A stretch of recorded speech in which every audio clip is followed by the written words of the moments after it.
Teacher হেঁটে যায়, তোমার গুরুজন গুরু হইতে যায়, তো কি তুমি নিজের শিক্ষককে দেখে, স্কুলের টিচারকে দেখে পিছে হয়ে যায় কি হয়ে যায় না? বলো ছাত্ররা, হয় কি হয় না?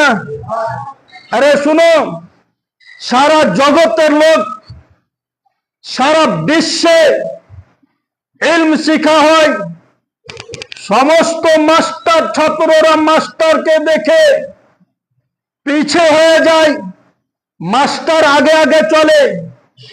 আমাদের কাছে লেখাপড়া করছো, কিন্তু আমাদেরকে দেখে তোমরা পিছে হয়ে যাও, আমাদেরকে আগে বাড়িয়ে দাও, ঠিক কিনা?